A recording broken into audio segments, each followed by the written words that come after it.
hey, Who fans, and welcome to the Big Blue Box podcast. My name's Gary. My name's Adam. And welcome to episode 372. Yeah.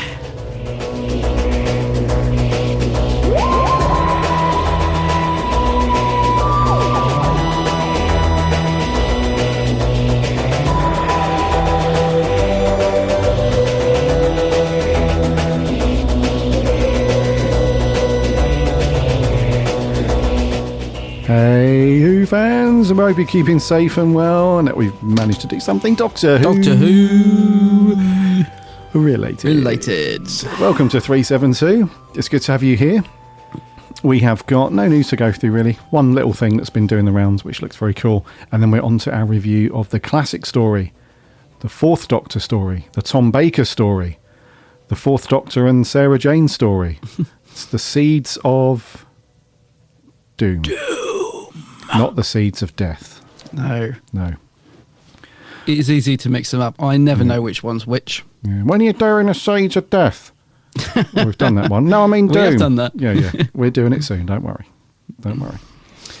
If you are a long-time listener, welcome back. One of the old grizzled ancients. Love you guys. If you're a newcomer, if this is the first time you've listened to the Big Blue Box podcast, then welcome aboard. It's all good. It's great to have you here. We had a few tweets over last week. Just discovered your podcast. You guys are amazing. Thank you so much. It's always cool when you have someone get in contact and say that they enjoy the show, because we do nothing but just talk Doctor Who crap for roughly an hour every week. So if you find some enjoyment in that and a bit of an escape, then that's all good. So yeah, that makes us happy. Thank you. Indeedy. What have you been up to, bud? Actually, we've both been up to something, haven't we? We've both done something similar for the first time in a decade, it feels like. I liked your tweet as well.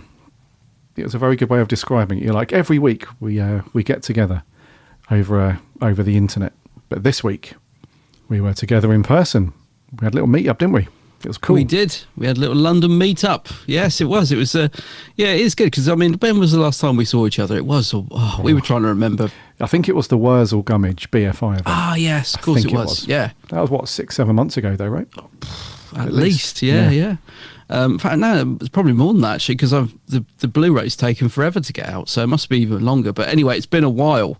And it is strange, because I was saying, like, we talk to each other every single week, but we hardly ever actually get to meet up, because, we live at sort of, not opposite ends of the country, but we're not exactly close, are we? But you were down in the old town of Londonia, in London, with the works thing, and I'm not too far from London, so yes, I drifted in, and it was great to meet up, wasn't it? We did a little FP visit just to check on how that's doing and see if the cabinet was still there, and of course it's long gone. The cabinet of woe. It used to have 3 Doctor Who figures in it and a big cobweb. That's long gone. Yeah, that's gone. And there was another artifact that we were looking for as well, wasn't there? That wasn't. Oh yeah, the mug. The mug. Yeah. So Adam filled me in on this a little while ago when we first mentioned about should we meet up and do an FP run. That there was the old mugs that they used to do. You can still find them in certain shops and on eBay and stuff. They're like the little ceramic moulds of Doctors' heads, basically. They look ghastly, but they were doing the rounds for a while. And you said that there was an 8th Doctor one in there that was there for years, and they had drawn some glasses on it and a moustache and stuff like that. But alas, it's been smashed to oblivion, it seems. So no more. But they did replace it with a cool little Batman animated mug, though, which obviously you can't replace Mr. McGann and his mocked drawn-on moustache and all that. But yeah, FP was it never changes, that place, really, does it? Although they've moved a few things around and the Cabinet of Woe is no longer there and all that stuff, it's still got that same vibe. Like a lot of places, after many, many years, this is like, retail stuff, I guess. You would look into doing a bit of a refit, I think it's called, right? Where you just close the shop for a week and get the builders and the decorators in and just give it a fresh lick of paint and some new shelves. And no, not FP. Not FP. They're like, no, we're good.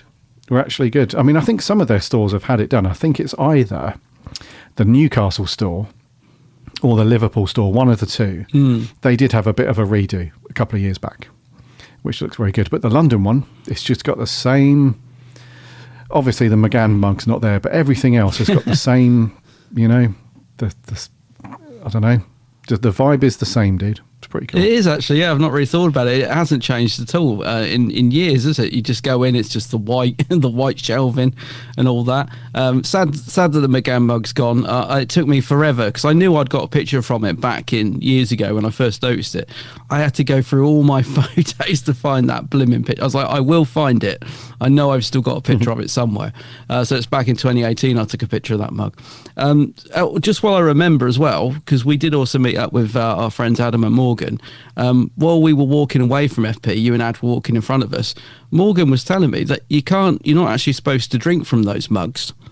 I thought he was winding me up. I'm like, what do you mean? He said that they're, what did he say? Lead lined or something. No, they're not, are they?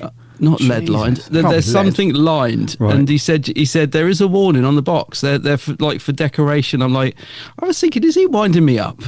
And he said that. And I said, well, mine are up in the loft. I said I really wanted to get them down to take some photos to put on Facebook because we were talking about them on the podcast. I said, but I couldn't get to them. They're right at the back of the loft under a load of rubbish.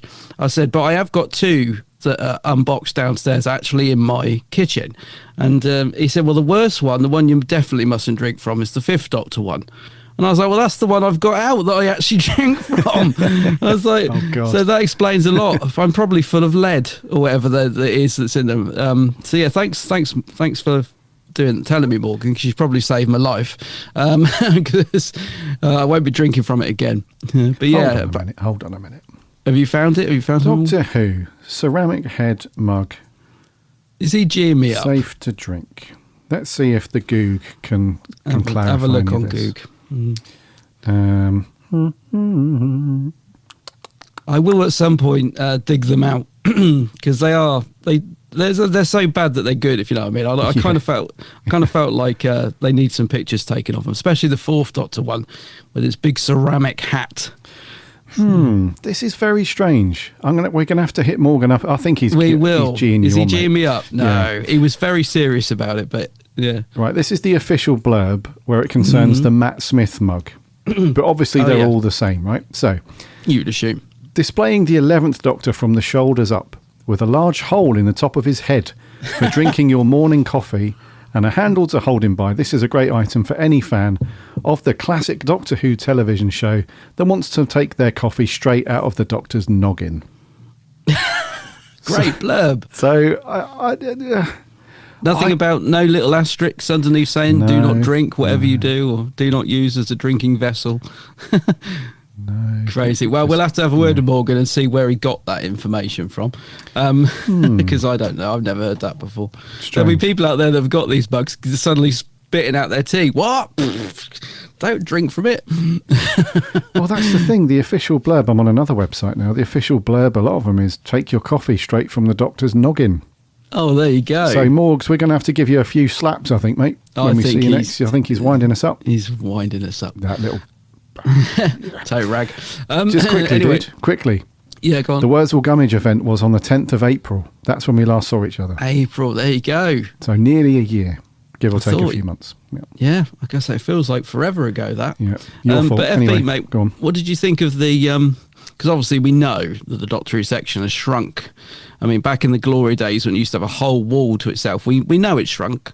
But they've got a few anniversary... Yeah, they got a few anniversary items drifting in. It seems like FP are trying to put something out there. They've got these exclusive T-shirts that they're doing for the 60th, and they're doing like a lead up, aren't they, to the anniversary? So every sort of month they're releasing like First Doctor, Second Doctor, Third Doctor, 60th March, Fourth Doctor, and so on.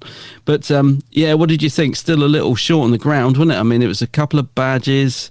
Yeah, a couple of T-shirts. It was a bit the Doctor Who bit. I mean, everything else. Star Wars has still got a good big section.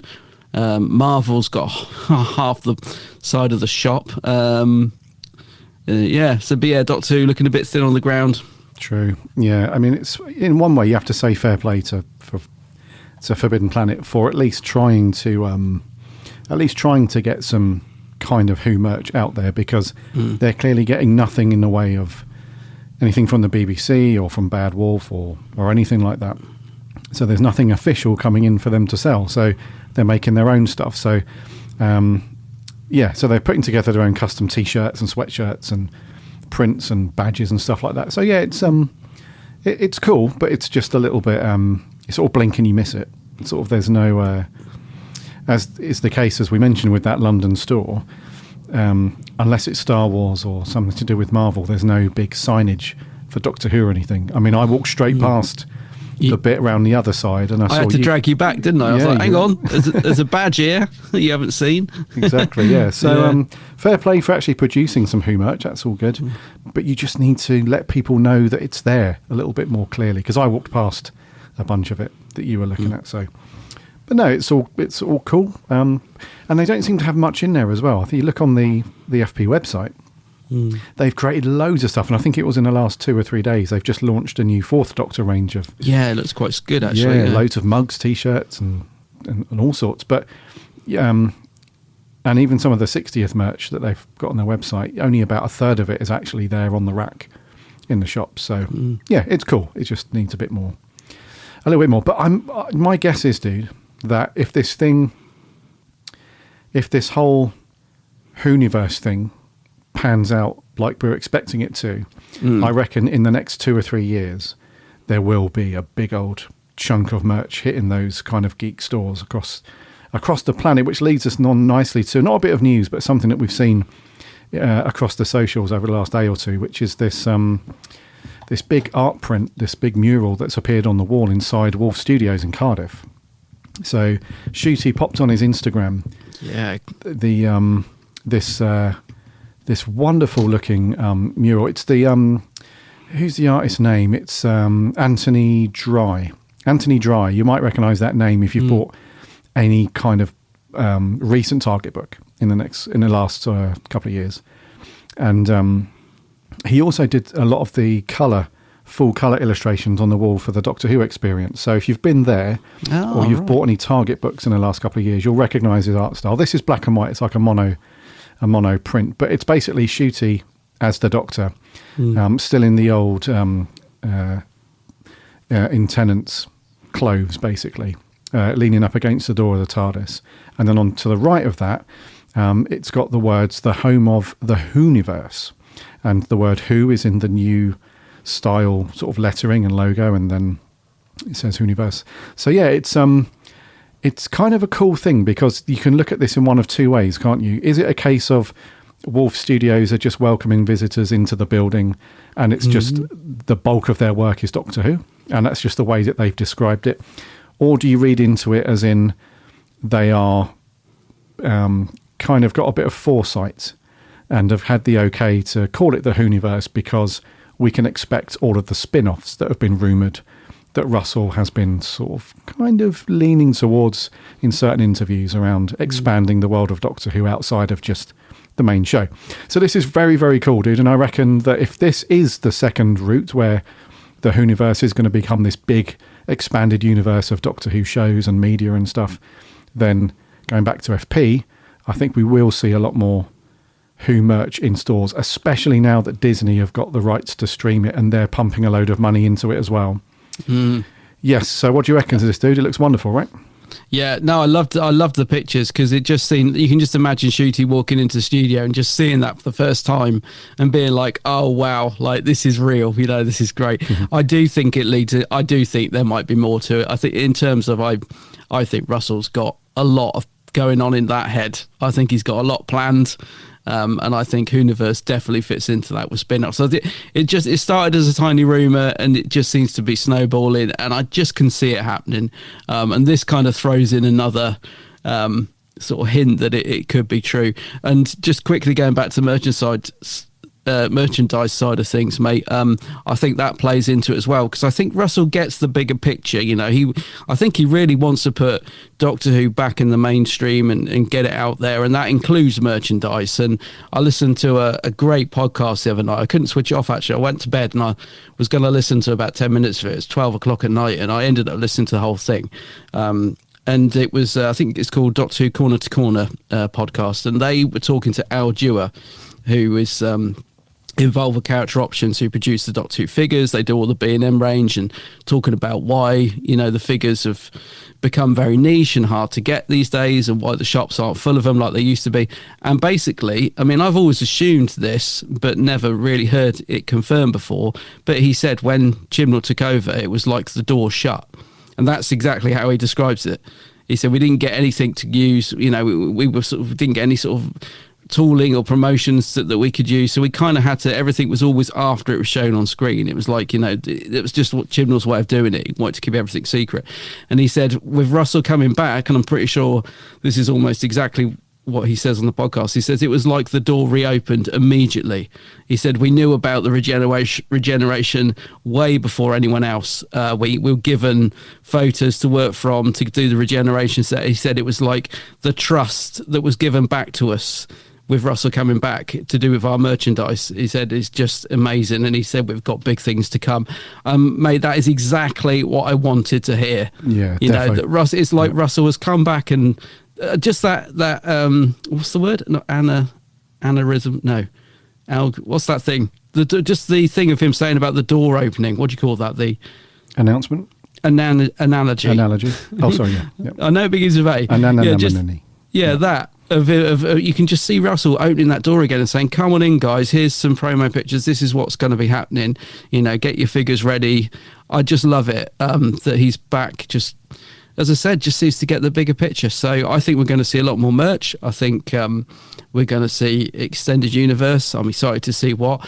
There's rumours about Kate Stewart, maybe there's a unit spin-off because Kate Stewart's back, isn't she?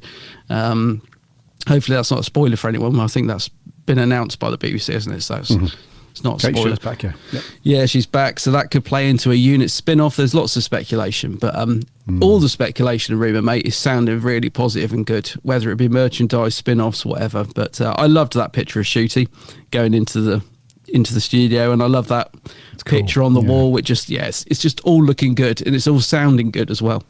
It is, yeah. And just to echo your thoughts really about Russell, it's such a great time as well to get back into Doctor Who. So I know that a lot of our listeners have kind of drifted away. I think we're quite fortunate on our podcast because we cover lots of other stuff.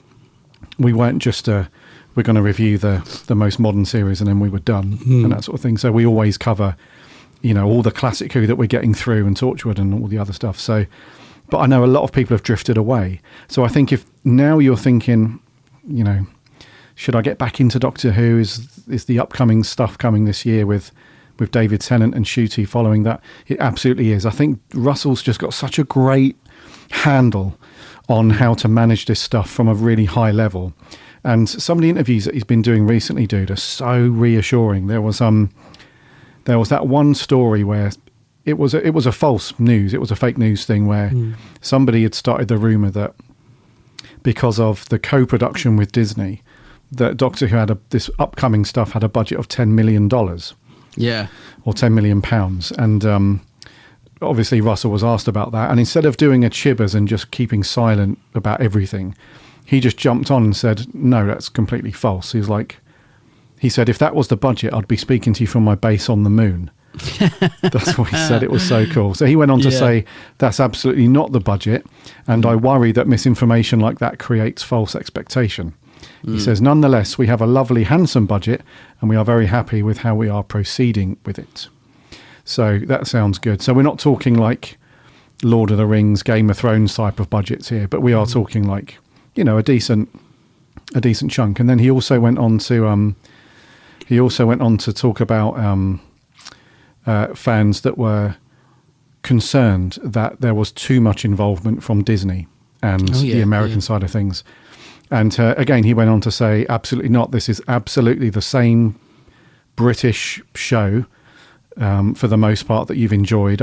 You know, there's nothing's going to change in that. He said, people are worried naturally that American producers are having notes on things. He said, well, don't be worried.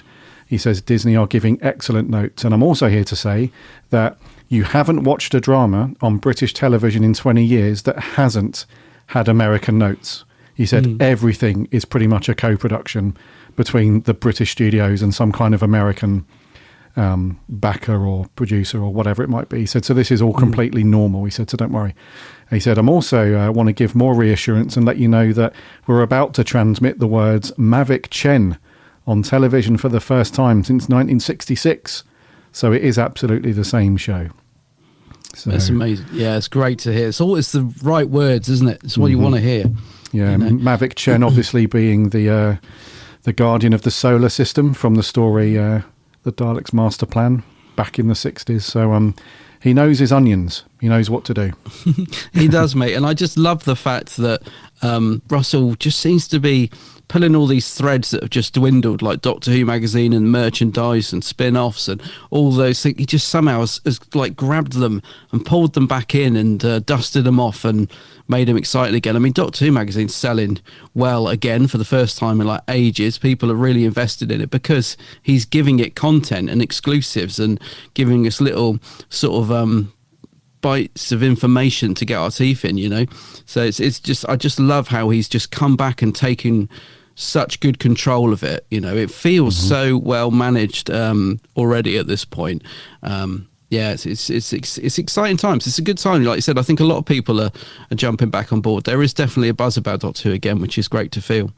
Indeedy. Yeah, and when you have Russell being a bit more open about things and sharing stuff, there's a really good saying that applies to this, and it's called all ships rise together. And that is when Russell starts to share stuff and be more open and be more involved in the community and all that sort of stuff. That then opens the door to other things doing well. Like you mentioned with the Doctor Who magazine, that then starts to do well. And then we've just talked about merch. That's going to hopefully pick up and that will start to do well. And then the spin-offs. And it just creates this whole thing about everybody that's involved with Doctor Who. Podcasts as well, content creators like you and I, YouTubers that do podcast content around Doctor Who, they all do more. You know, they do more content, so they do better because there's more stuff to talk about. Exactly, so when you have the Chibbers approach where it's like, no, we won't discuss anything. We won't leak anything. We won't mention anything. And we'll do like 2 interviews a year. So that's all cool if you really want to, you know, play the secrecy game and you're scared and fearful about the odd bit of preview content, you know, being put out there. That's all good. But then you've got to deliver on the actual content. So when you're not doing that, sorry, Jodie fans, when you're not doing that, that then creates a whole sort of little vacuum of just stuff that exists in this tiny little space. And everyone else is like, well, we have nothing to talk about. So in between seasons of Doctor Who or series of Doctor Who, it's like, and like I said, fortunately for us, we've still got the back catalogue to dive through and do all that stuff. But anyway, it's all good stuff moving forward. And I think that that the Wolf Studios guys putting that up on the wall, the home of the Whoniverse, just very quickly as well, that also says to me that there's some longevity in place as well. You're not going to start putting murals up on the wall if this is just a 6-month contract and then you're onto something else. This says to me that this is a long-term project to work on Doctor Who. So it's a big thumbs up all round. Yeah, it does make me think that because Russell's just very much the right man for the job, I feel. But it, like you're just talking about the longevity of it, like you said, there for the long haul.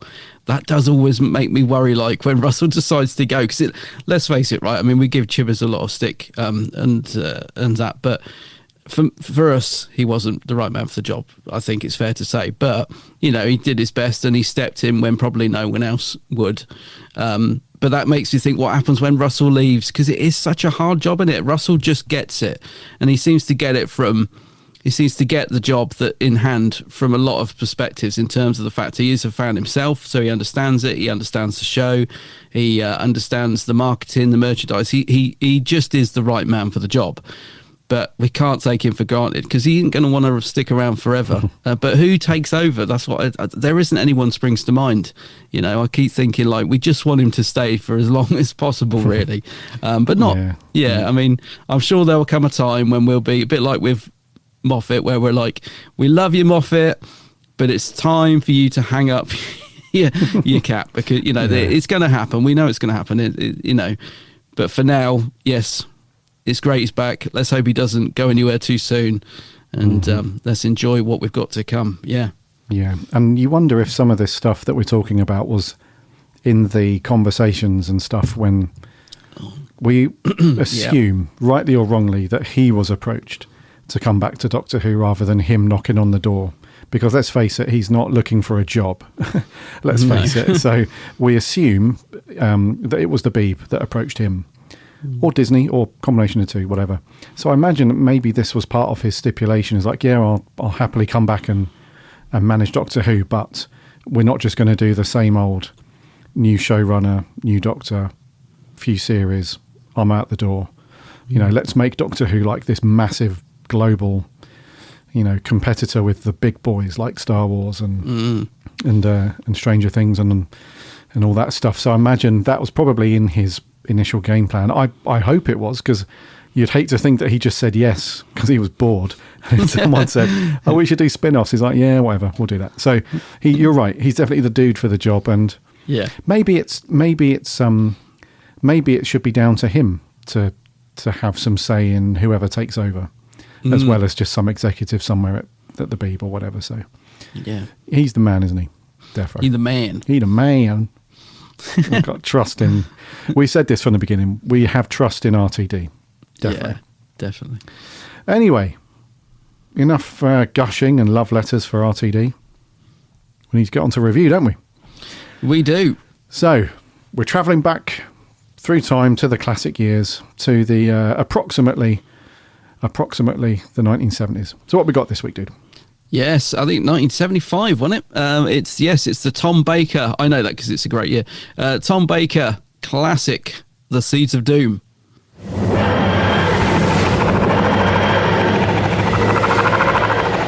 What you have done could result in the total destruction of all life on this planet. What is a Krynoid? I suppose you would call it a galactic weed. It's as if he's turning into some sort of a hideous monster. I'm sending you on a little errand, Scooby. Where is the pod? Scooby! Scooby! If we don't find that pod before it germinates, it'll be the end of everything. Everything, you understand? Even your pension. You're full of good ideas, Doctor. People are replaceable, Scooby. The Krynoid is unique. You want me to die? There is no chance! Miss Smith will be our subject.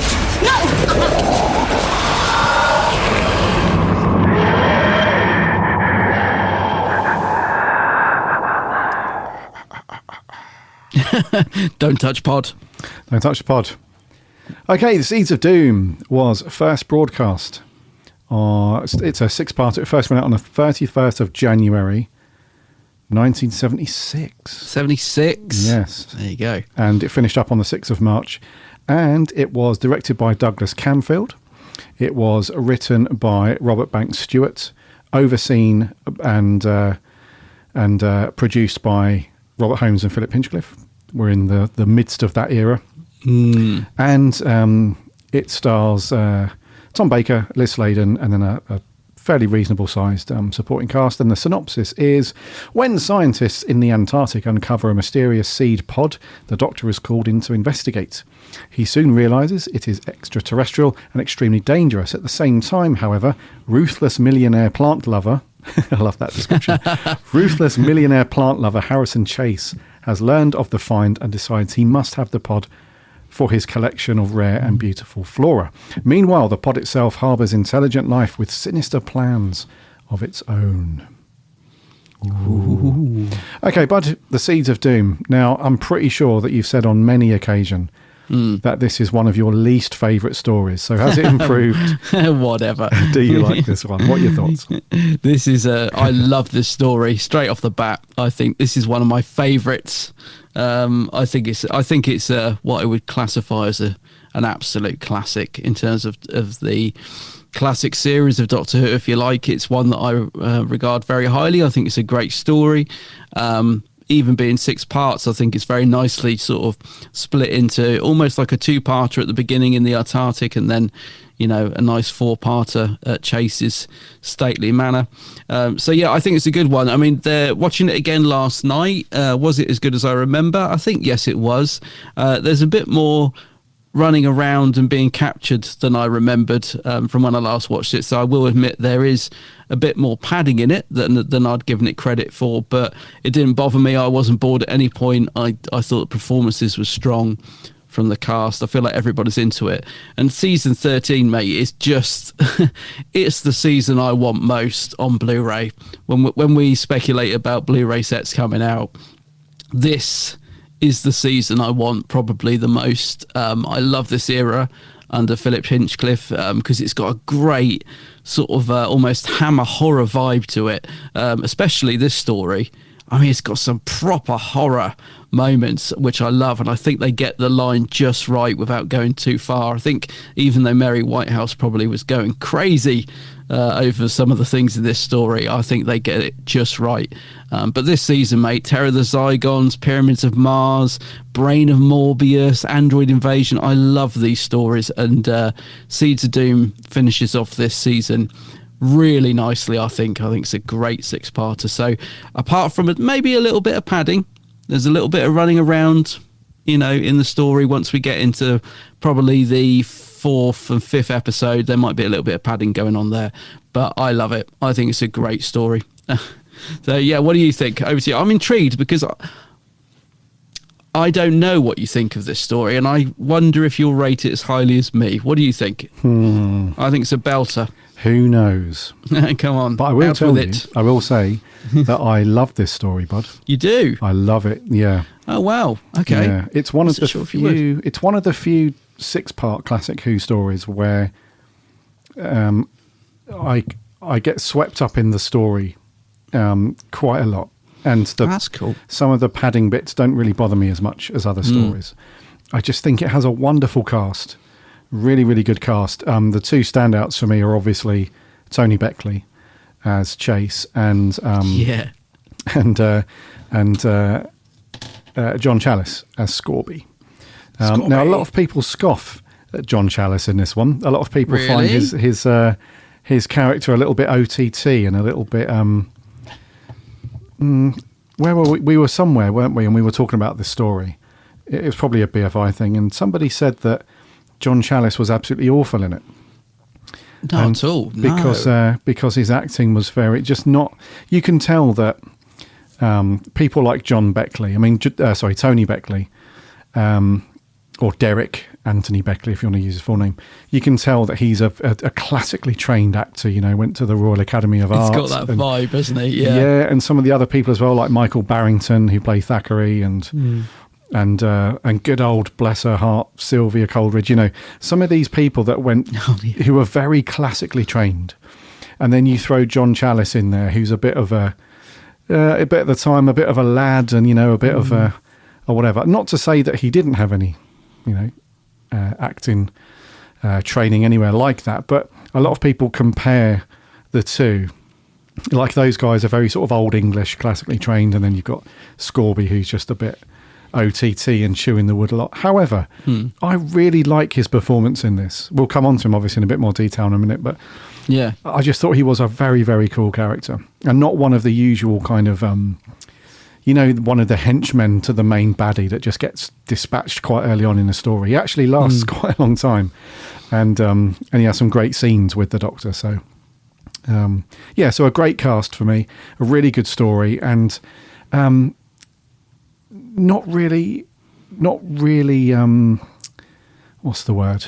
In terms of the effects of the story, even though it's very similar to other monster stories where it's a guy in a suit that's kind of hobbling around and that sort of thing, it was actually okay. Like, the Krynoids did look genuinely menacing in this, and some of the makeup was really good. You and I spoke about the green bubble wrap and the effect that they used on people in the Ark in space. When you go fast forward to this story, that the bit where Keeler is on the bed and the process has started to turn into a Krynoid. Like, the effect all over his body and stuff is very, very cool. It is good, really creepy. Worlds apart from the old bubble wrap from the Ark in space. So there's a lot to love about this story. It's got that really cool, and obviously Tom Baker is just brilliant in this one. Like, he's in the zone, isn't he? When we talk about Tom being into a story, he's into it in this one. Definitely, yeah. And in contrast to, again, to use the Ark in Space as an example, we said that although Tom was very good in that, it lacked some of those moments that stand out, that when you watch it back, you immediately think, oh, that was such an amazing scene. And even if you haven't seen it in a while, you think of some of the scenes where Tom is really, like you said, just firing on all cylinders and in the zone. And we felt he was a little bit, not plain, but a little bit reserved, I guess, in something like the Ark in Space, where in this one, we could have those scenes where Tom is beaming, like massive smile, but at the same time delivering a very sinister, threatening line almost. And the bits where he's shouting at the top of his lungs at somebody in their face. Yeah. And so it's stories like this where you just think, yeah, Tom is without a doubt, you know, one of the best Doctors, because of the way he just took the script and just molded it into his own thing, if you like, but also at the same time being truthful for what the script is trying to achieve. So some people might say that's a bit of an ego thing, you know, but I think that was just Tom, you know, being Tom. Anyway, I love this story, dude. I love it. How did you watch it? Because I did it as 3, 1 and 2. How did you do it? Well, actually, I'd planned to do it 2 and 4. So I thought I'll watch the 2 parts at the start, which are in the Antarctic. Because I always see that as although it leads into this story, it can also be quite a nice little contained story. But I was enjoying it so much that I watched the next one. So I actually watched it 3 and 3, which is, cool. To be honest with you, I could have easily or happily sat and watched all 6 parts in a go. I was quite happy to go on and just watch the rest of them, but I thought, no, I'll split it up. I'll save some for tomorrow night. But I could have happily watched it all in one go, which is quite rare for a 6-parter, I think. Normally episodes 4 and 5, they just slow down and drag, but they don't in this. Like you said, even though there's a bit of running around and capture and stuff, it's still very entertaining. So I could have happily watched it all in one go. I'm glad you like it as well, because I think, although it's highly regarded by most fans, it's not one, certainly when, if we're down the pub chatting and that, I don't think it often gets brought up particularly, as one of like those stories that people talk about a lot. But I do think it is highly regarded in fandom. And I think the performances in it, like the cast, are brilliant. Even the supporting actors in this are great. And I agree with you about John Challis. I think he's great as Scorby. I think I like the fact he starts off as just your standard henchman, but he does have a bit of an arc because he has to work with the Doctor and Sarah at the end, albeit he's doing it to save his own skin, but he kind of has a bit of a turnaround. Like, one minute he's putting him in the mincing machine and the next minute he's like, oh my God, help me, save my life. And so I think he's quite a good rounded character, and I think John Challis does a good job playing him. When he does meet his death in the water, where the weed gets him, I think that's quite well done for the time. And also, I bet that water was blimmin' freezing. Because it's quite cold here in the UK at the minute, isn't it? We were saying earlier that it's freezing, here. And just watching this last night just made me feel even more cold. Because there's snow blizzards, there's the scene of the water. I was just feeling like I was shivering just watching it. But yeah, and I think he's great in it. But the supporting cast, mate, even the guys in the first 2 episodes in the Antarctic base, normally when you get actors in Doctor Who, no offense, they feel a bit it's a bit like watching a theatre performance. Their performance just doesn't always feel, even if they're good, doesn't always feel particularly realistic. But the guys they've got in this are just delivering a very natural, and I think almost it's a good piece of drama. They are taking it so seriously. So who's the guy who's the professor, when they first bring him in the pod and he's sort of scared of it but fascinated by it, the guy with the big beard, what's his name? Is that a Thackeray? Is it? No, that's not Thackeray. No. Not Thackeray. No. The botanist guy. What's his? Yeah, I know who you mean. Those early guys. I mean, even those are doing a great performance. When he first gets taken over by the Krynoid and the horror that's in those scenes, they really play it for real. Stevenson, played by Hubert Reese, is that Doctor guy? Yeah, that's the botanist. Yeah. They just really sell the story to me. Do you know what I mean? I just think that everybody in this is playing it for real and taking it very seriously, and especially Tom. He's so snappy and he's so wired in this, isn't he? Like he really feels like the Doctor is scared. He's like this, this pod he's almost frustrated with the humans for being so stupid. It's like, don't you realise what what you're doing? You need to destroy this thing. And the shouting and everything that Tom delivers. It's just everybody, I feel like, is firing on all cylinders in this story. And overall, I think it looks great. Great locations.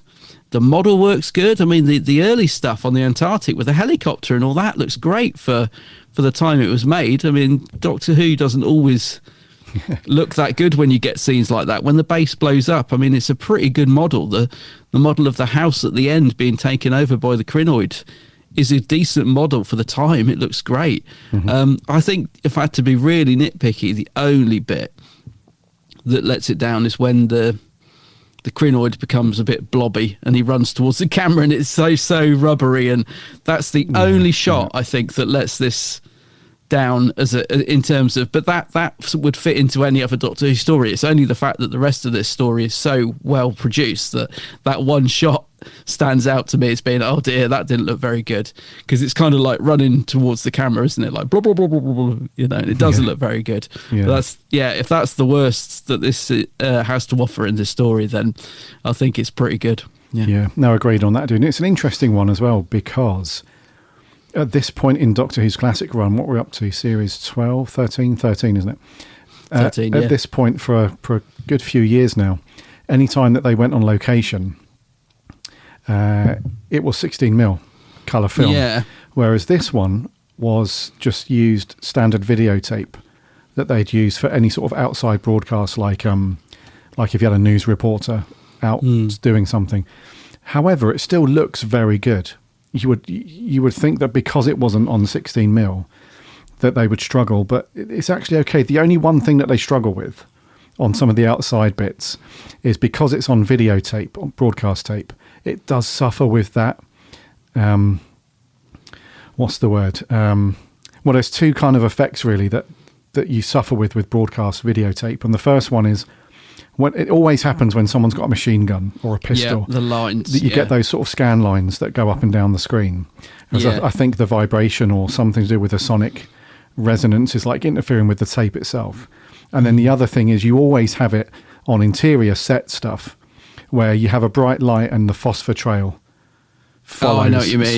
So the bit in this when they're outside and they're firing the big laser cannon up at the giant Krynoid, you see that massively. Like when it's fired, the actual flash stays on screen for a couple of seconds and it sort of follows. So that aside, it still looks very cool, even though it's not on film.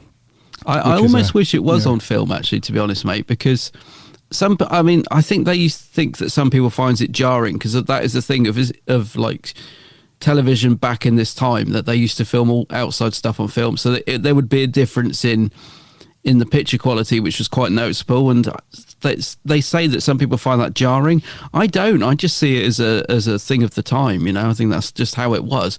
And I think the only downside to the location scenes being filmed on not film, just broadcast video is that it does make a lot of the outside scenes look like they were done in the studio. So that first scene where they're on the Antarctic is obviously real location, but because of the lighting and the quality of the film, to me it looks like it's a studio, because it's very tightly shot as well. And I sort of think, I don't know, there's a clarity to film, and even though it is noticeable when you switch from that to studio, it's never bothered me ever.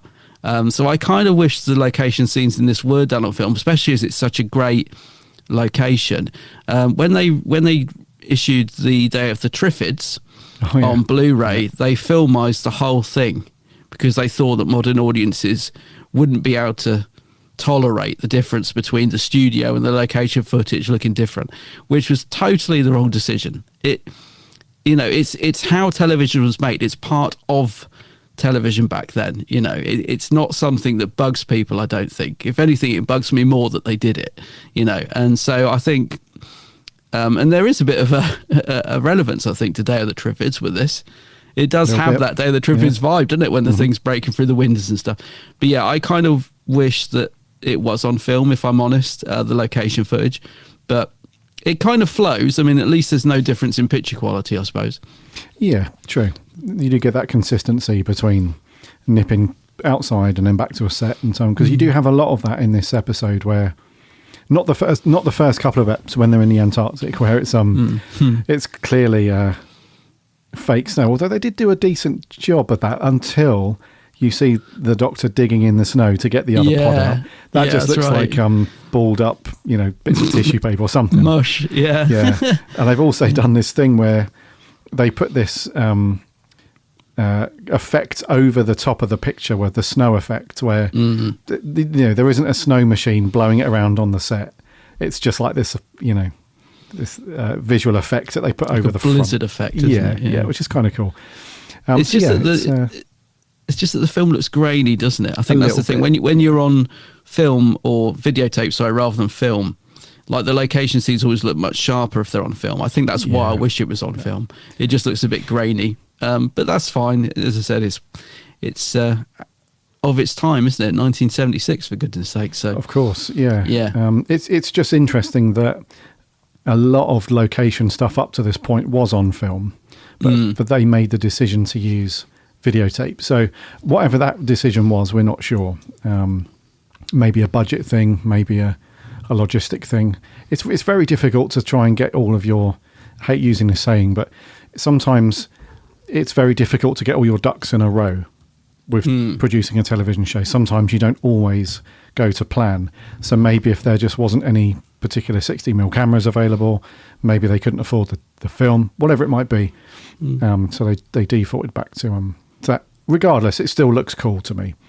It does. It still looks good. Yeah, and even some of the model shots look really good. Like the wide establishing shots of the base in the Antarctic, they look really good and very good for Doctor Who. Yeah, a bit later on when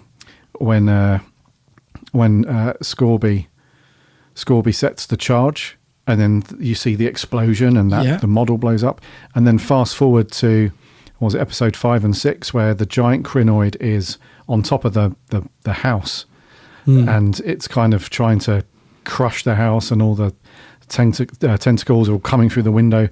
Even that looks really good. It does, yeah. It has that almost Jason of the Argonauts. I don't know if they did it with stop motion or how they did that. I'm not sure whether it was just being moved in real time. I don't know, but I love the look of it. It looks classic, and it does look good. It's a great model. It does, yeah. And the house as well. It's great. It's a very decent, close enough replica, I guess, of the full-size manor house that they filmed some of the location stuff at. And it's and just, I don't know, it hasn't got the typical, because that could have been a terrible bloody bit of blue screen, thing. So, but it's the fact that they got some talented dudes to come and do the model stuff is very good. So visually and how it's produced and directed, no complaints really, dude. It's all good. Yeah, I was going to say direction-wise as well. Dougie Camfield is. I always think he's one of the best. Dougie, he's one of the best directors in Doctor Who, I think. And we talked about Russell being the right man for the job as producer, but Dougie Camfield was definitely the right man for the job to direct this, because it's absolutely up his street with all the action in it. The Doctor's actually quite violent, to be honest, in places. He's jumping through windows and throwing people into tables and punching them into the sand. I mean, there's a lot of sort of almost borderline non-doctory fight scenes in this, but Doug is your man for that. He's a great director, and I often wondered why he didn't do more Doctor Who. So I read his book actually a couple of years ago. Well, it was a book about him, obviously not written by him, and I think he was very much loved by the Doctor Who production team around this era, but he didn't want to be just associated with Doctor Who. Yeah. So he made a conscious decision to only direct so many stories, and so that he didn't get just associated with that one program. He wanted to be sort of spread his wings a bit.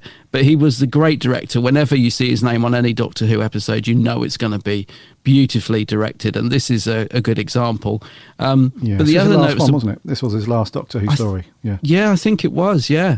But the other noticeable thing about Douglas Camfield is the music is always different in his stories, because we don't know why, and they don't really touch on it much in the book, but we don't know if he fell out with Dudley Simpson or if they just didn't get on, or because from what I understand, their paths crossed and it was perfectly amicable, but for whatever reason, whenever Dougie was directing an episode Doctor Who, he always used a different musician. So Dudley Simpson would do all the stories pretty much, except for the Douglas Camfield ones in that season, and this is no different. So this episode gets what's the composer called? Not Tristan Carey. I always go to say that. Jeffrey Bergen.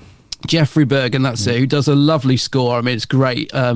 He also did Terror of the Zygons, which was directed by Douglas Camfield as well. So Douglas Camfield seemed to favour Jeffrey Bergen over Dudley Simpson for every episode he directed. And I kind of like that, because as much as I love Dudley, we both love Dudley Simpson, it is nice just to get something just a little bit different. And I love the score in this. I think it's really creepy and atmospheric, and it's I agree. Yeah, same with Terror of the Zygons. Yeah, it's surprising that Jeffrey Bergen only did 2 episodes of Doctor Who, because is that the only 2 he did? Yeah, he only did 2, and this one, and I prefer this one to Terror of the Zygons, although that is another good score. Is that the only 2 Doctor Who's he did then? Yeah. Oh, wow, I didn't know that. He has such a knack of having the concept, if you like, the story, and making a score that absolutely puts you in the same, like whenever I had this some of these tracks on this story pop up on just random when I've got Doctor Who soundtracks playing in the background when I'm working, I always know exactly when it's the Seeds of Doom. It's got that just amazing, creepy, atmospheric feel to it. And I think another reason why I like his stuff is because, like when you've got your nostalgia goggles on, and you think back to something when you were younger that was just amazing, but not many people know about it. So back in the day, it must have been in the late 80s. I think it was like 89. I was only 8 or 9 years old at the time. But the BBC did a 3-parter of the Chronicles of Narnia. Oh yes, I remember that. Yeah, and he did the soundtrack to that. Right. And mate, it was such an amazing soundtrack. It was really, really good. Even the opening theme, when the credits were, when they saw the opening titles were going on, and it was exactly like the Seeds of Doom. It had that really cool atmospheric feel to it. It's got that lovely late 80s feel to it, but also with some fun little, honestly mate, it's such a good soundtrack to the old BBC produced Lion, the Witch and the Wardrobe stuff. Anyway, I'll have to dig that out. I've got that somewhere. Yeah, it's great, mate. It's so I've got a lot of time for his approach to to coming up with scores and stuff. It's not like, because in this period of Who, we often get a mix of like just standard stock bits here and there, and then we obviously get Dudley Simpson stuff, which is he did a lot, let's be honest, but not all of it hits the mark for me. I love Dudley's work for the most part, but there are some stories where we reviewed it and we're like, yeah, it almost feels like it was stock music anyway. It doesn't feel like, so that's no shade against Dudley Simpson at all, but for some reason this score just is very, very cool at keeping you in that world and in that zone of what's going on. So yeah, and it's not overly different to Dudley either, is it? It's like it's got its own style, but it doesn't stand out. If you were watching this, you wouldn't sit there and think, God, hang on a minute, this music's totally different. Who's doing it? It's different enough to be unique, but it doesn't. It's not jarring. You don't sit there and think, oh, this isn't Dudley, is it? It's just beautiful soundtrack, and it totally works the episode. But it also fits in very nicely with the upper episodes. Like, it doesn't jar at all, which I think is great, because it's all the flute sounds, and it's a beautiful soundtrack. It really is. And like you said, it really enhances what you're watching on the screen. Very creepy in places and beautiful in other places. Yeah. If I had to say one thing though about it, the piece of music that he put together for when the RAF's flying in towards the mansion at the end, that sounded like stock. Yeah, that sounded a bit like pip pip, McNuggets away, like this kind of weird. Other than that, it's an amazing soundtrack, very atmospheric. Yeah, you're right there, mate. That did stand out to me as well. I almost wondered if it was stock music or if that was him, but yeah, that definitely was a bit. It just is so different to everything else in the story, but maybe maybe that was the point. But yeah, I'm not sure about that bit of music either. That didn't quite work. You're right. I'd forgotten about that. Yeah, it's cool. Thankfully, it's though. only 30 seconds. Yeah. Yeah. What did you think to the Krynoids as the monster of not monster of the week, but monster of this story, the alien? And because they're not a mega original creation. Like you said, there is a bit of influence taken from the Triffids and any other sort of plant-based horror thing. But they are a very cool alien, aren't they? Yeah. Yes, I love the Krynoid, mate. I think this idea of the pod, it's a little bit alien. Well, this would be before Alien as well, right? Yeah. But yes, love the idea of this pod and it opening and this vine coming out. The bit where Chase is holding Sarah's arm and you're waiting for the thing to come out. I think it's a great idea. Like, it might not be that original. Like you said, I'm sure there's plenty of sci-fi that have done variations on this. But yeah, it totally works for me. And I love the early stages of it as well. I find that the most creepy, when they're sort of still human, but they've got, like you said, really well made up. The transition into the Krynoid, I think, is brilliant. I think that's when they're the most scary. I find that more scary than the big beast at the end, to be honest, which I would imagine at the time, if you were a child back in 1976, you would probably you'd probably be terrified of the early stages, but you'd love the big Krynoid at the end over the house. But as an adult, I find the earlier scenes much more creepy when they're transitioning and trying to fight it and all that sort of thing, because there's something about, if you've just got the human eyes but everything else is alien, if you like, that's really creepy because you're seeing the human underneath it all.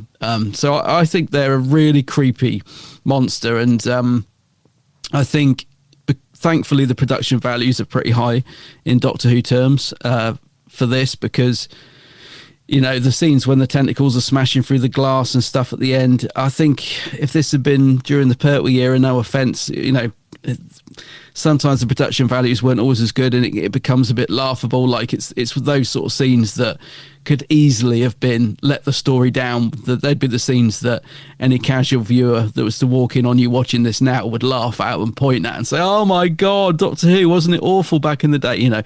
I think these scenes still stand up really, really well when they're trying to do that. So production wise, it's very adventurous, but for once, Doctor Who, I think, manages to pull it off when it didn't always succeed in those type of scenes. So yeah, Krynoid for me, mate. They're a good monster. Monster, Indeed. yeah. A good alien, yeah. They're a good alien, and it's something a bit different, isn't it? Plant life coming alive. Yeah. And just as a tenuous link, a little crossover, Tom Baker was in the BBC programme Chronicles of Narnia. Oh, yes, he was, wasn't he? Yeah, he played the old swamp dude, Puddlegum. Yes. Forgot about that. Mate, that is such a good series. I'm going to have to dig it out. I've got the DVD somewhere. I'm going to have to dig it out now. Yeah. Listener, if you've not even heard of this before, or if you've absolutely not seen it, then go and find it somewhere. They must be on YouTube, or you can definitely pick it up on DVD and stuff like that. But I don't like the bit where they stab Aslan, though. Oh, yeah. I got complaints. Back, I know he does. Yeah, it got complaints back in the day, but yeah. Yeah. Yes, I must dig that out. Yes, go and check it out. It's got that classic kind of 80s, late 80s feel to it. So it's of its time, but it's a wonderful little...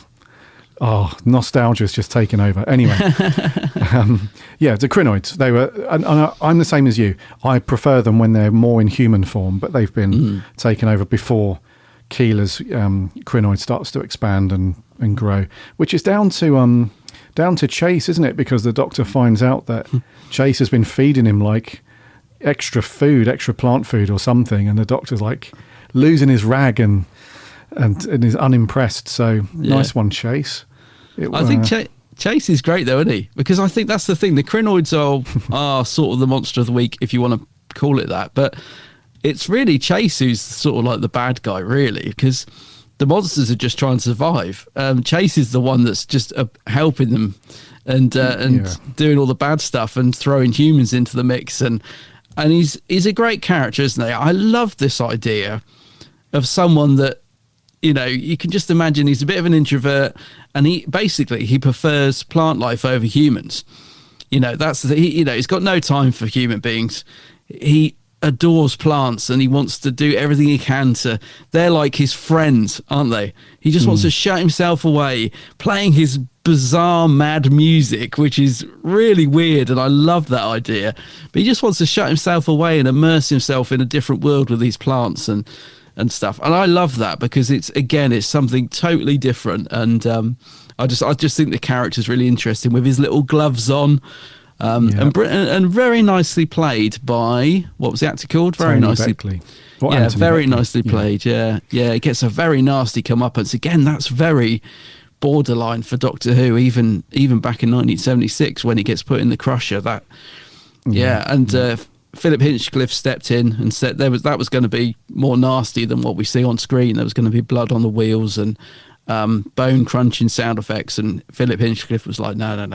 Yeah. We're pushing it to the line as we are. We can't go too far. But even that's quite a nasty scene when he finally goes in the crusher, isn't it? Even I'm like, oh no. It is, yeah, because you know that something's coming up with the crusher because you do. People had been thrown in there at various points throughout the story and have been saved every time. So you thought, well, somebody's bound to get a comeuppance in the crusher. It's going to happen. So. But it's weird because Tony Beckley, it's weird because his full name is Derek Anthony Beckley, but he doesn't go by his first name, weirdly. But Del Boy, this is coming up to the end of his career, sadly. So his last TV job was just the following year, and which was in 1977, and that was it. So this is like the twilight years of his career. I think he retired, but sadly passed away in 1980. When he was 52, sadly. But so up at this point, no, he'd done some cool stuff. His most famous thing outside of this was the Italian Job. He's in that, isn't he? He's in that, yeah. And it's but obviously he did the Z-Cars thing. We can't. Oh, was he in Z-Cars? He was Mr. Fry in one of the episodes. So he did that. But anyway, his performance in this was really good. He played the kind of, and well written as well. Right, such a great character to write, and you must have thought, as an actor, what a great role just to get your teeth into. You're not playing just a standard baddie who just wants to destroy the world. You're doing it in this way that's got this extra stuff around it. Like you mentioned, he plays this weird kind of electronic instrument, and he's playing it for his plants, quote unquote. And then he turns a bit nutty at the end. He's sat there and he's on the platform, but he's gazing all around the place and not making eye contact, and he just loses his mind. He goes. So it's a wonderful role that was written by Robert Stewart. So hats off for that. And Tony Beckley is just brilliant. He's very, very cool, and some snazzy suits as well. Yeah, some very snazzy suits of a big old tie, big old kipper tie. Yeah. He's a well-rounded character though, because when you get a villain, you always wonder what the motive is. Are they just plain evil, or is there more to it? And with Chase, there's definitely more to it. He's just disgusted by the fact that they want to put weed killer on the plants. Like, that's sacrilege. And you sort of think, well, he's got a point. We're trying to kill the weeds. So you can sort of almost sympathise with him to a point. But then he just takes it too far and goes mad, basically. But that's what I mean. He's a good rounded character with motive for what he's doing, albeit that he's lost the plot and he's going too far. But yeah, when he gets put in the crusher, you kind of knew that was coming. Thank goodness it's such a slow moving, like the Doctor feels like he's in it forever. There's a funny thing on is it the production notes or the behind the scenes feature? I can't remember now. I watched both, but generally Dougie Camfield used to create a very light-hearted atmosphere on set. But I think most actors that worked at Doctor Who have not got a bad word to say about Dougie Camfield. They loved working with him. He was a military man and he was very precise at what he wanted, but he always tried to create a very happy atmosphere on set. But there was a moment where Tom was getting a bit tired, and it's in the scene where he's tied up and put in the crusher, and they had to do a couple of takes. I think there was a few fluff lines from the other actors, and he was getting a bit narky. It was getting a bit late at night, and he said something about, you should throw this script in the crusher. It's a load of blimmin' compost or something like that. He was getting a bit thing, but he didn't realise that the writer was up in the gallery. He could hear every word. So that was probably a bit awkward in the BBC bar afterwards. With they call him Bob Banks Stewart on the thing. Obviously, it's Robert Bank Stewart, is it? Yeah, that's it. Robert Bank Stewart, but they say Bob Bank Stewart was up in the gallery and heard Tom slagging off the script and saying it should be put in the crusher, and a bit awkward afterwards apparently. Yeah, but most of the time I think it was quite a happy atmosphere on set, but it was obviously a bit late at night. Tom getting a bit tetchy, probably wanted to go home or to the bar. Yeah, because some of the location stuff was filmed at BBC Television Centre, wasn't it? Oh, it is, isn't it? The Yes. opening bit where Tom screeches up in the car and legs it through the door. That's the main doors. And then there was another bit. Wasn't there, where they're inside and a couple of the offices and stuff, office studios around Television Centre as well. So yeah, they definitely would have hit up the bar at some point. For sure, mate. I gotta say, actually, the location's quite nice, isn't it? The actual. Well, obviously the BBC one's a bit dull, but because it stands out a mile, it's the BBC Centre as soon as you see it. But the other one, the actual Chase's mansion, in Dorset. Yeah, down in Dorset, Athelhampton House. Yeah. Have you ever been there? Or? No. I'd love to go. I mean, I went there years ago, but I'd love to go back. It's such a great place to visit. But I went there a very long time ago with a friend of mine drove me down there, and it felt like forever. It felt like we were forever. Yeah. I didn't realise Dorset was so far because he was miles away from where we are, and it was in the middle of nowhere as well. I remember when we finally were getting near it, and we went down this little road and turned right into the gateway that you see in the episode, and I was like, "Oh, we're finally here." My friend was in such a bad mood by the time we got there. He's really tetchy, so we sort of had a quick coffee. I took some pictures really quickly, and we took a walk around the gardens, but I don't know. It felt like as soon as we got there, he wanted to turn around and go back again because it was such a long way. But I would love to go back there because it was so long ago. I think I was taking pictures on a digital camera. None of this camera phone business. I think it was on a digital camera. But even those pictures are probably not very good quality. But I'd love to go back there. It's a great place, and it looks, from what I remember, it looked just like it did in the TV series. Nothing's changed. I think it's National Trust now. I'm not sure. It's not National Trust, but it is a private estate. Yeah. Is it? Yeah, I think so. Yeah. But you can go in and have a look on most weekdays. They actually allow you to go in. So it's privately owned, but they don't care if you want to go and have a look around. And it does look very cool, though. I just remember my friend snapping, saying, "Take pictures now because we won't be coming back." And I was like, "All right." He was in a bad one that day. Don't know. No. Yeah. I'll go back there. One day I shall go back. One day I should be. Yeah, it's just the fact. It's just remember being so far away. Every time I think of going there, I'm like, oh, it's such a journey. Oh, Dorset, mate, it's miles away. Yeah, even further for me than it is for you, I think. Oh God, yeah. I think it's from where I am. I think it's roughly 4 hours drive from where I am, something like that. Yeah. So if we were going to do that, you'd need to set 3.5 hours for me, probably about just under 3 hours, just over 3 for you. But if you're going to go and do that, depending on where you are, you need to set a whole day. Absolutely. Yeah, I remember we went past the what they called the stones.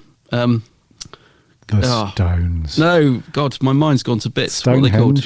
Stonehenge. I remember we drove past Stonehenge about the stones. I'm thinking of stones of blood. Yeah, I remember we drove past Stonehenge at about 500 miles an hour. He'd got his foot to the pedal. On the way back, it's like, I've got to get back. It was, oh my God.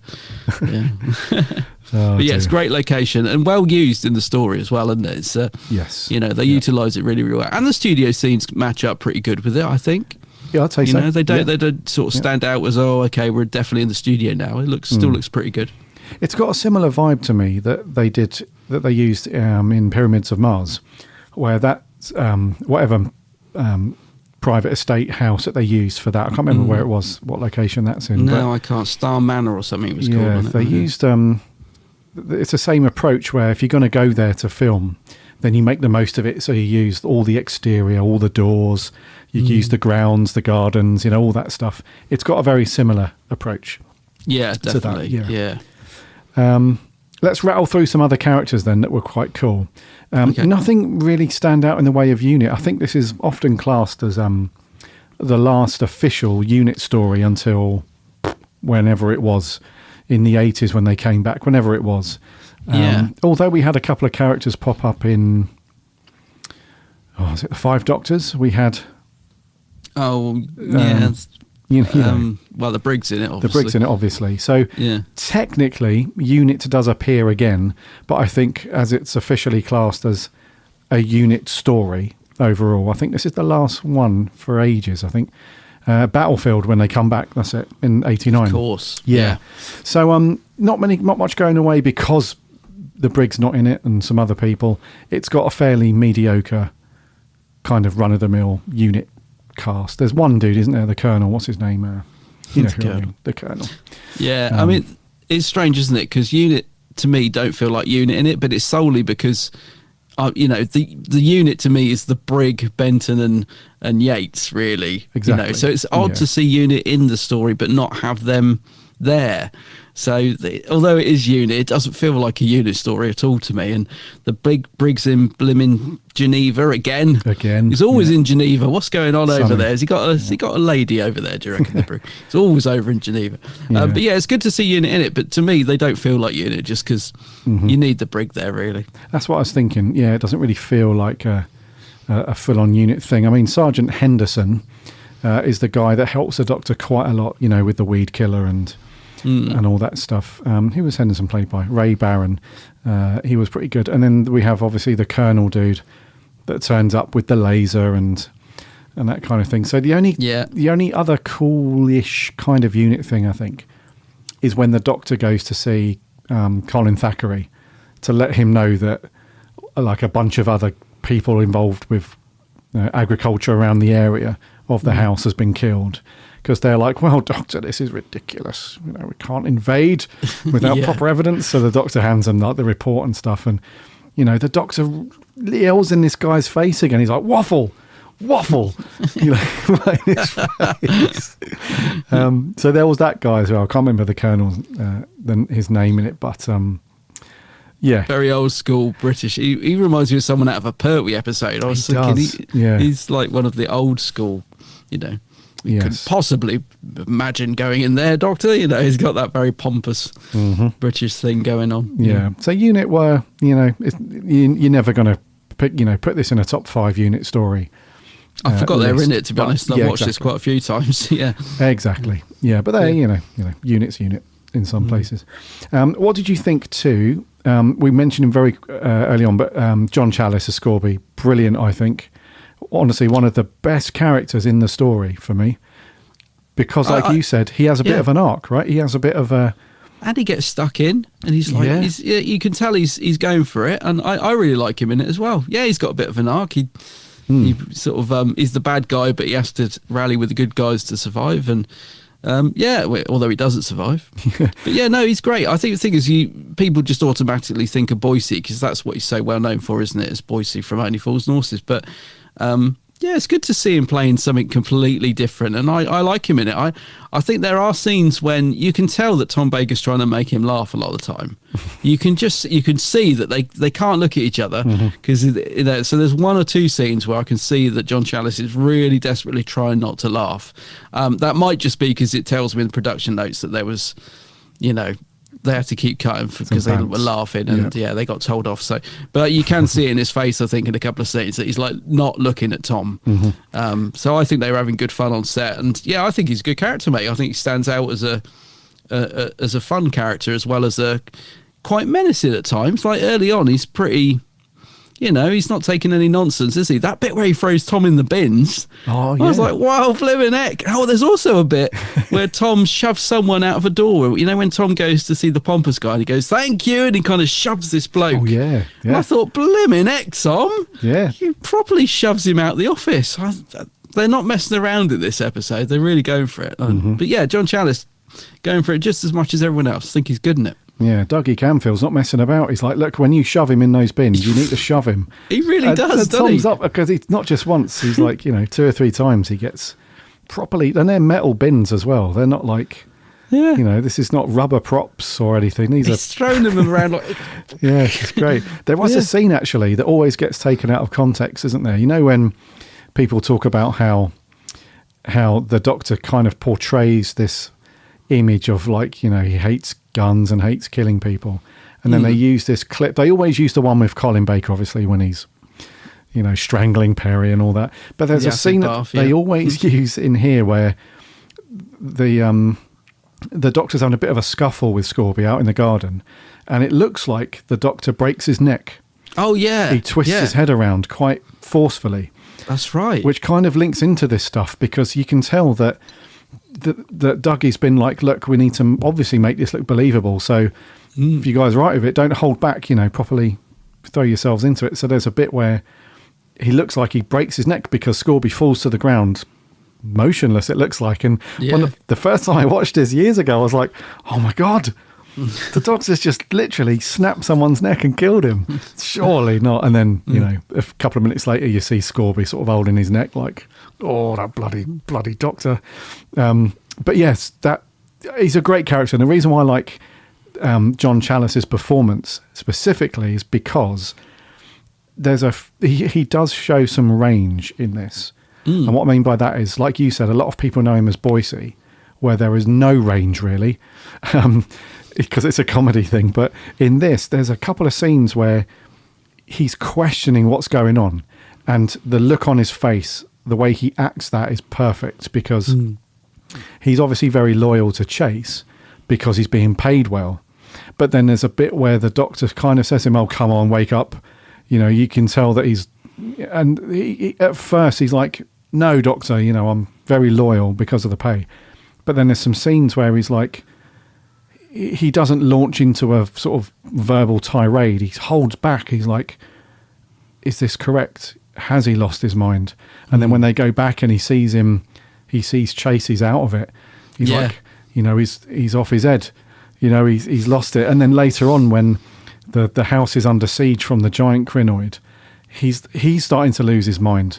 Not for the same reason as Chase, but he's like, there's no point. We're going to die. And he's like rocking back and forwards almost, and he's sweating. And so, yeah, for me, dude, a really good character and a great performance for me. Yeah. Yeah, no, I'd agree. I totally agree. Very cool.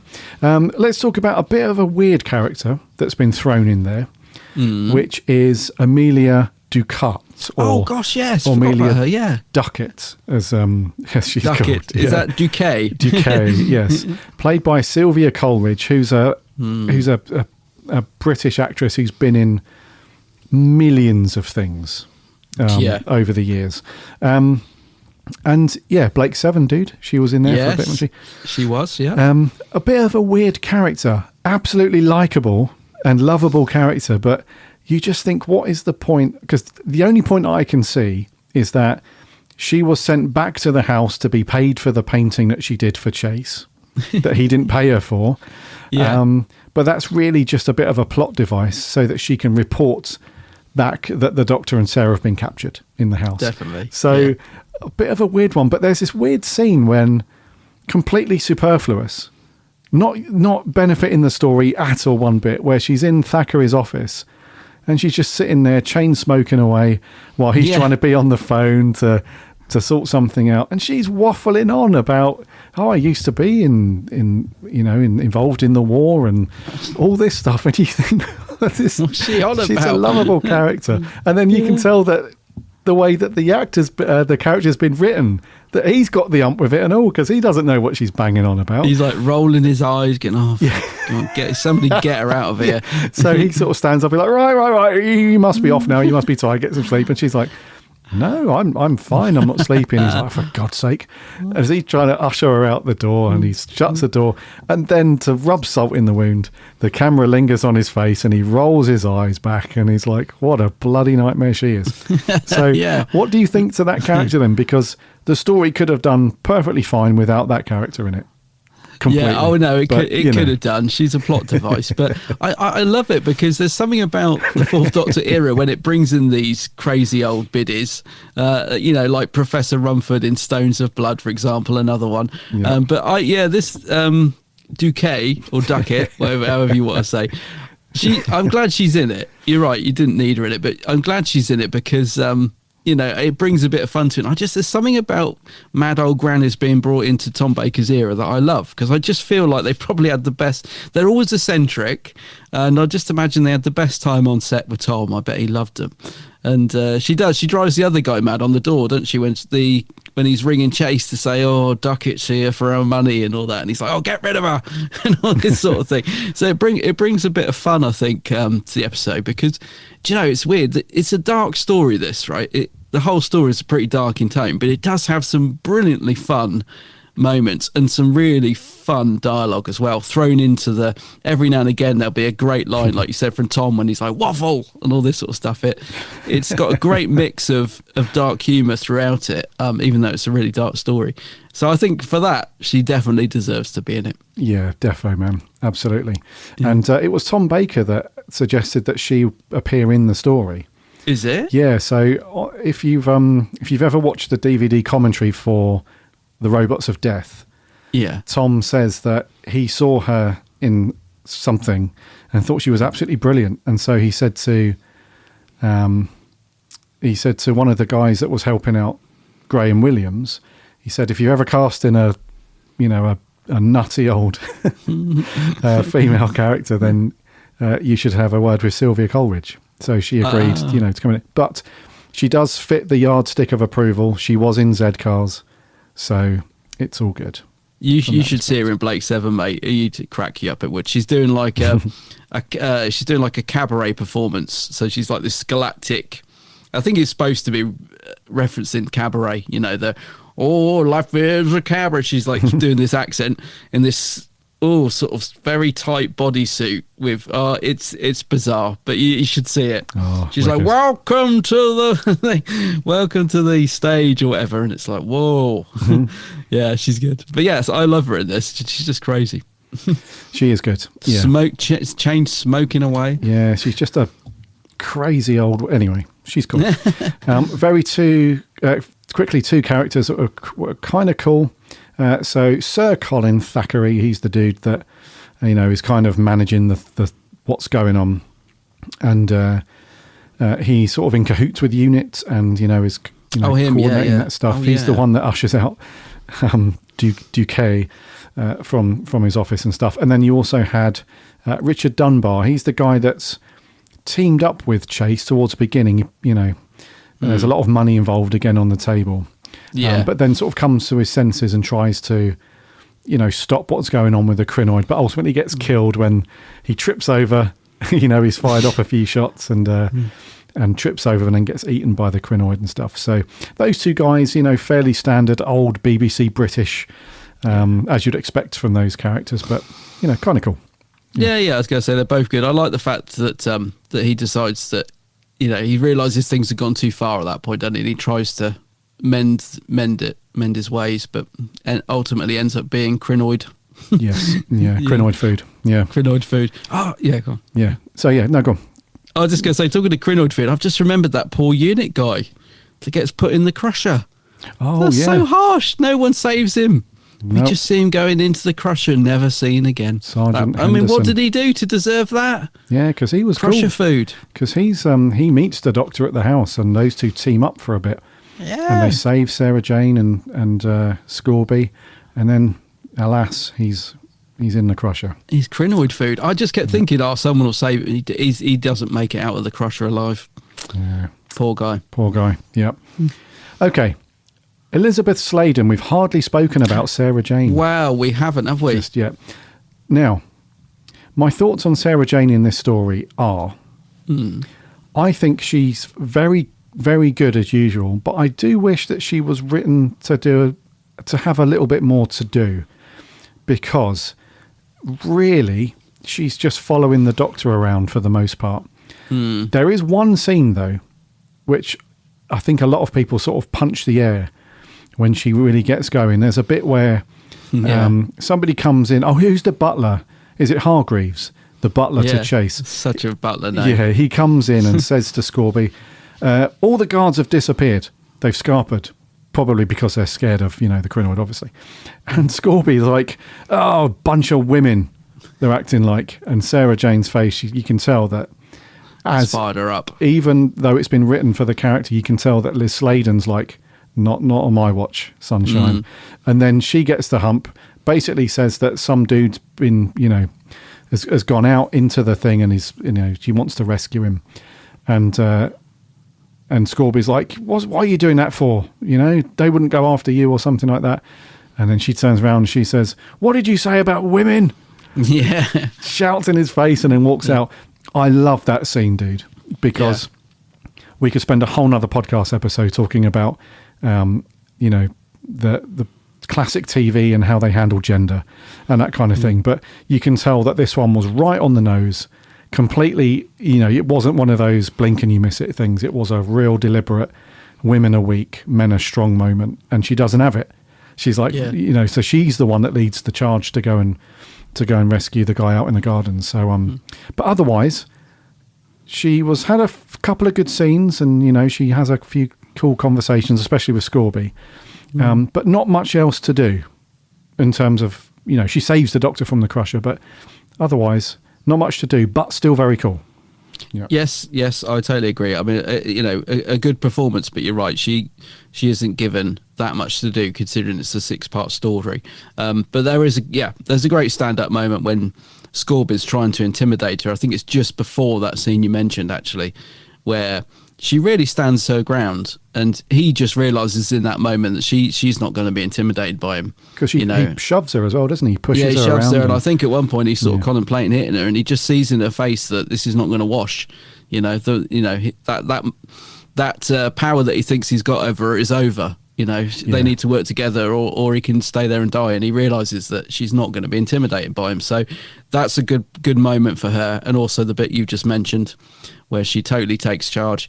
But I would agree, for a lot of the story, she's either creeping around or discovering like horrific, you know, plant life things, or basically following the Doctor. So yes, I would agree with that. But this, you know, what she does get to do, she's still obviously very good. And we can't, before we get on to Tom, I know we've spoken about him, but just one final thing on him before we get on to him. We can't remember, this is talking about the Geek's Handbag now. This is you, isn't it? Don't forget to remember. Yes, we can't forget about Charles Winslet and Derek Moberly in the Antarctic base, because those first 2 episodes, they do feel kind of isolated, like you said. Yeah. Before we get on to the story proper, if you want to describe it as that. But those guys were really good. So when the Doctor and Sarah turn up, and then Scorby and stuff, and Keeler, those guys are actually really good. So they don't have anything to do, obviously, past those first 2 episodes. But I really like those guys. And then obviously the botanist guy as well, you know, who's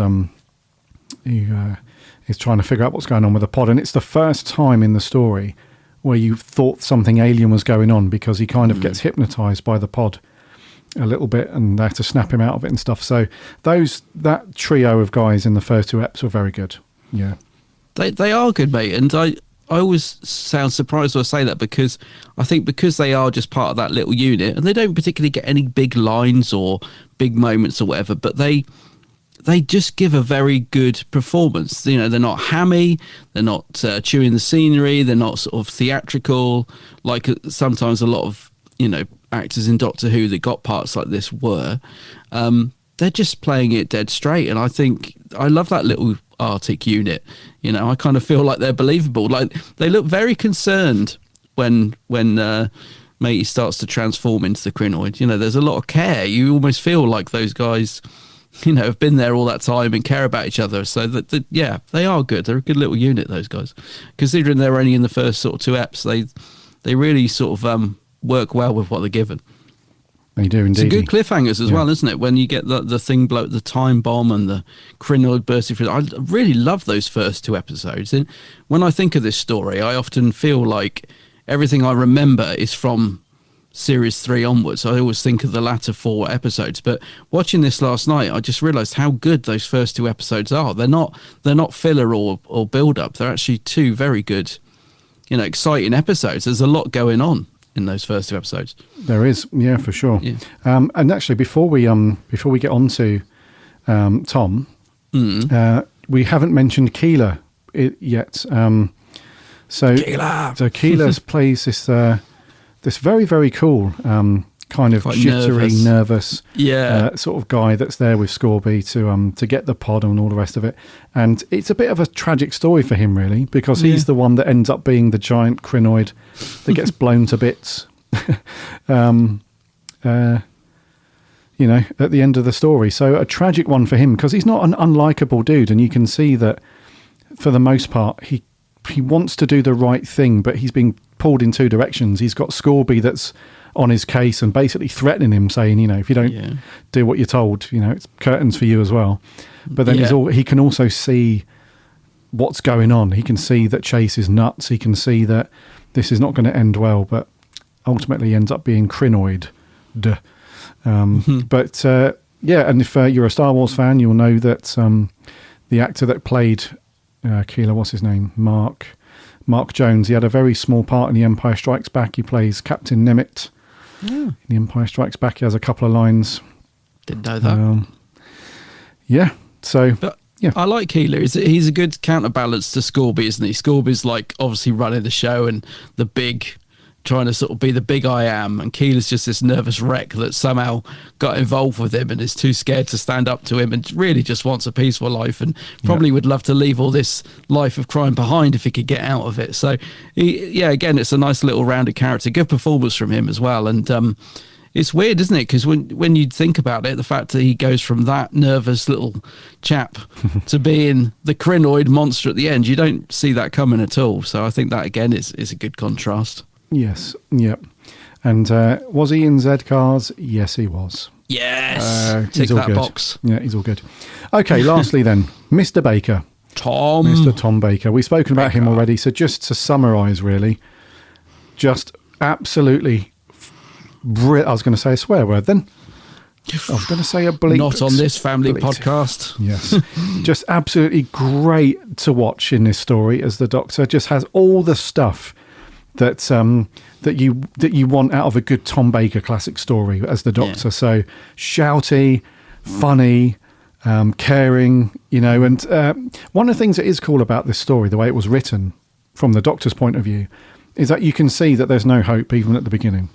So when the Doctor realises that this is the Krynoid who he knows about already, you can tell that there's no rescue attempt, there's no negotiations with the Krynoids, there's nothing like that. He knows full well right from the outstart, right from the get-go, that the Krynoids are going to destroy all life on Earth. That's it. So he knows, and although he's got a plan for the most part up his sleeve, he knows that the only way to save this is to destroy the Krynoids. That's it. Because the Doctor's been written right from the beginning, as we know, that death is not the initial route you take. It's always... there's either room for both species on the planet if you're trying to take it over, or I can find you somewhere, or we can have peace, whatever. In this one, he's like, the Krynoids are going to destroy everything. So our only hope. And the way that Tom Baker plays that from the outset, he's got this very thinky thing where people are talking at him rather than with him. And, so just fantastic, dude, as the Doctor in this. All cylinders, very much firing. Yeah. Yeah, I was going to say it's peak Tom, I think. This is, like you said, just firing on all cylinders, taking it really seriously, just doing the shouty stuff well, doing the humour well, just so engaging to watch every minute that he's on screen. It's peak Tom Baker, mate. And it's the Doctor, to me, feels so different, really, to what we get later on in this story. As I said, it's probably the most action-violent version of the Fourth Doctor we get, I think. He's almost a bit Pertwee-ish, isn't he? Getting stuck in and throwing people across the room. And we don't see the Fourth Doctor do that much. He's normally, he doesn't use his fists as much as he does in this story, like punching that guy in the sandpit and all that sort of thing. There's definitely a different side to the Doctor, and it's it adds an element, an edge to the Fourth Doctor that we don't see as much later on, I think. So it's peak Tom for me. Great performance from him. Yeah, true. Absolutely. Yeah. No, very cool. Okay, and what a wonderful few hours to spend watching Classic Who. If anyone's doing a classic watch through, if you're going through a marathon at any point, these two stories are just brilliant. So The Brain of Morbius and then The Seeds of Doom. Just two. This era, mate, needs to be on Blu-ray. Yeah, needs to be the next set. I love this season. Yeah. Just lastly on my notes, just one quick thing. You can tell that the external prop for the TARDIS was buggered by this point. So this is known as the Brakaki Doctor Who prop. So what's his name? this is not his proper real English name, but Peter Brakacki, who was from Poland, who basically built the first prop from An Unearthly Child. And they had used it on and off up until this point. And at this point... Can you believe it? They were still using it. Just nuts. So at this point, they basically said, look, we've just had this thing collapse on top of Tom Baker and Liz Sladen. We've got to throw it in the bin now and build a new one. So it did its time. Bless it. It served its purpose. But just a fitting farewell on such a great story to just bin off the original TARDIS prop and then build a new one. So... Because it did actually collapse on Liz Sladen, didn't it? The roof. It's It's the very last scene when they're laughing, when they arrive thinking they're going to be on a beach, and they step out of it with a beach ball. Prior to filming that, the roof had just fallen in on Liz Sladen, and yes, I think banged her on the head. So they probably decided it was time. Finally, can you believe it? Took him that long to think, we probably should spruce this prop up. I mean, it looks battered to hell anyway, doesn't it? The paint, it's obviously been repainted 100 times because you can see different blues coming through where the paint's peeled off, and it looks battered to hell. But that is such a lovely end scene, isn't it? And the laughter is, I almost feel like it's an outtake. Yeah. Because the laughter's so genuine. I'm sure... that's just them laughing. I almost slip out of character for a second there, I think, and I guess they just felt like it's the end of the season. Let's leave it on that. That's a lovely end scene. Yeah, but cool. But is it the Tom and Liz, or is it the Doctor and Sarah? I always thought it was Tom and Liz. It's Tom and Liz laughing. Yeah. It's a beautiful end scene. But it's just weird to think that, the TARDIS prop had collapsed about 5 minutes before. Yeah. Is there anything on your notes, buddy, before we score this? That was actually my last note. TARDIS TARDIS prop collapses, Liz laughs. That's what I put. So that's pretty much it, I think. Whose turn is it to go first? I cannot remember. No, I can't remember. I'll go first. You go first. I'll give this a 9 out of 10, buddy. It's a high score for me because it's just so enjoyable, mate. It's I don't even know what I'm taking a mark off for. Probably just because some of the wobbly Krynoidy bits, and the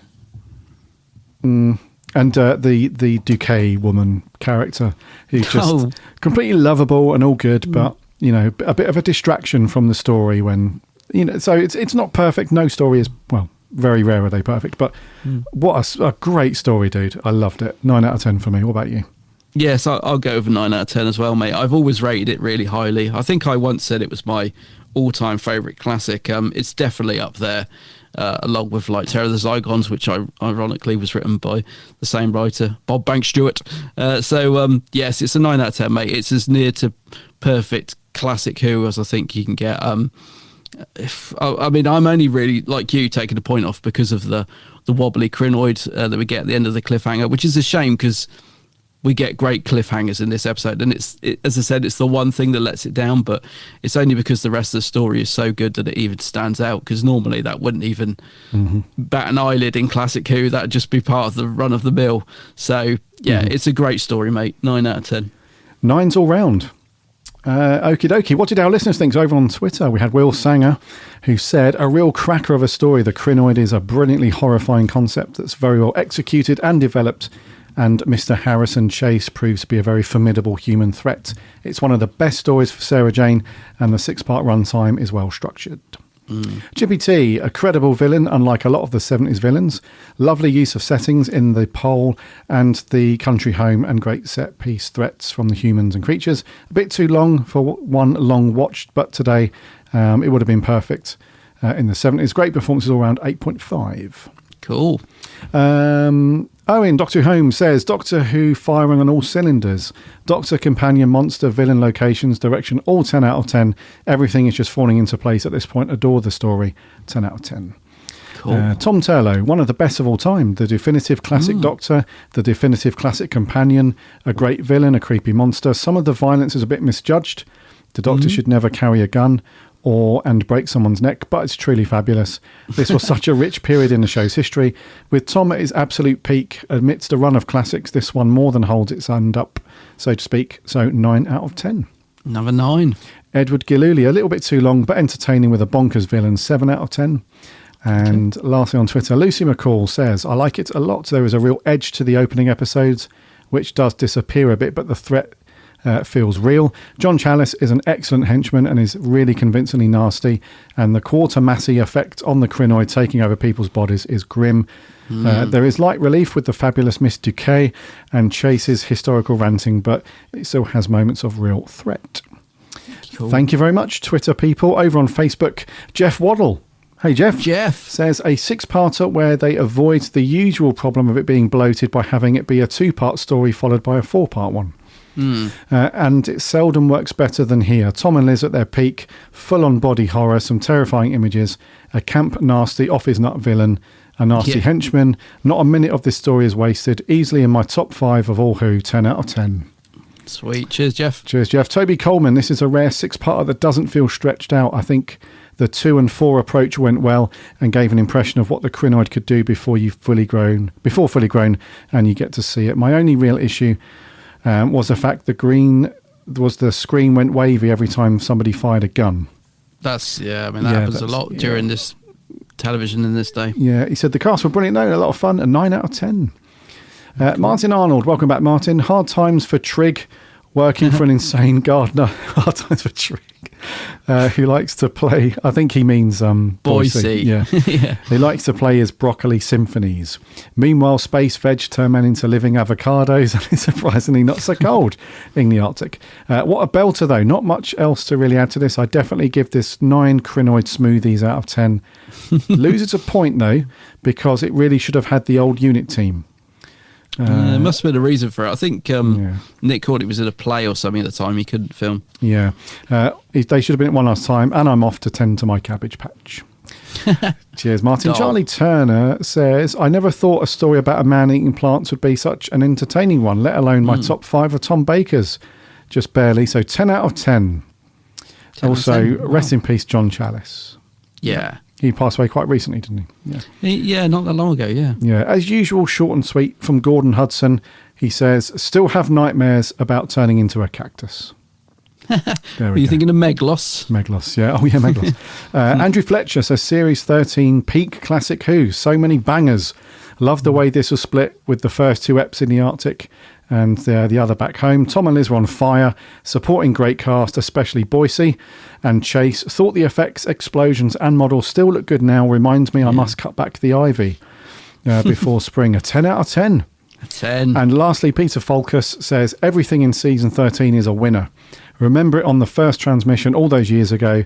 So something that leaves a memory like that must be special. An 11 out of 10. Wow. Wowzers indeed. Well, I think on average, dude, this is a 9. Easy. High scores all round, isn't it, for this one? Mate. Yeah. Yeah. So, as expected, some high scores from you guys. So thank you so much for getting in contact, getting in touch and giving us your thoughts for the Seeds of Doom. So next week, bud, we're carrying on with Classic Who, obviously. What we got? Yeah, so we'll be drifting back to another 6-parter. It is 6, isn't it? Or is it 7? I can't remember. Yep. It's 6. It's the 3rd Doctor story, and it is Invasion of the Dinosaurs. Let's see if the production values are as good in this 6-parter. But yes, Invasion of the Dinosaurs next week, 3rd Doctor. Yeah, so we're carrying on with Liz Sladen. Obviously, this is another Sarah Jane story. But for the complaints of Unit not being in the Seeds of Doom, we will get to see them all in Invasion of the Dinosaurs. So, indeed. Yeah, some 3rd Doctor action next week. And I think we'll wrap there, bud, for episode 372. Alrighty.